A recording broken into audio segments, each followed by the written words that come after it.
വിഴിഞ്ഞംപോരിൻ്റെ ഭാഗമായിട്ട് CSRൻ്റെ കീഴിൽ ഞങ്ങൾക്ക് ബ്യൂട്ടീഷ്യൻ ക്ലാസ് പഠിക്കാൻ സാധിച്ചു. ഫ്രീ കോഴ്സായിരുന്നു. അവിടെ പഠിച്ചതിൻ്റെ ആ ഒരു കോൺഫിഡൻറ്റിൽ തന്നെയാണ് എനിക്കിപ്പോൾ സ്വന്തമായിട്ട് ഒരു പാർലർ സ്റ്റാർട്ട് ചെയ്യാൻ വേണ്ടി സാധിച്ചത്. അവിടെ പഠിച്ച ഒരു കുട്ടിയെ തന്നെയാണ് ഞാനിവിടെ സ്റ്റാഫായിട്ട് നിർത്തിയിരിക്കുന്നത്. ഞാനിവിടെ ഈ ഷോപ്പ് തുടങ്ങാൻ കാരണം അദാനിയുടെ സ്കിൽ ഡെവലപ്മെൻറ്റ് വഴി കോഴ്സ് പഠിച്ചത് കൊണ്ടാണ്. ഇനിയും എനിക്ക് പുതുതായിട്ട് വേറെയും ബ്രാഞ്ചസ് തുടങ്ങണമെന്നാണ് ആഗ്രഹം. എനിക്ക് ഇവിടുത്തെ സാറുമാരുടെ സപ്പോർട്ടോട് കൂടിയാണ് 4 വീലർ പഠിക്കാൻ കഴിഞ്ഞത്. അതിലെനിക്ക് വളരെയധികം അഭിമാനമുണ്ട്. പിന്നെ പോർട്ടിനകത്ത് 4 വീലർ ഓടിക്കുന്ന ഏക വനിതാ വ്യക്തി എന്നുള്ള അഭിമാനവും എനിക്കുണ്ട്. തയ്യൽ പഠനം എന്ന ആഗ്രഹത്തോടെ ഇരിക്കുമ്പോഴാണ് ASDCയുടെ ഹെൽപ്പോടുകൂടി ഇവിടെ തയ്യൽ ക്ലാസ് ഉണ്ടെന്നറിഞ്ഞത്. അന്നേരം ഞാനിപ്പോൾ സെൽഫ് എംപ്ലോയ്ഡ് ടൈലർ എന്ന ക്ലാസ് അറ്റൻഡ് ചെയ്തുകൊണ്ടിരിക്കുകയാണ്.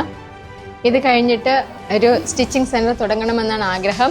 ഞാനിവിടെ വരുന്നതിന് മുൻപ് തയ്യലിനെ കുറിച്ച് വലിയ അറിവൊന്നുമില്ലായിരുന്നു.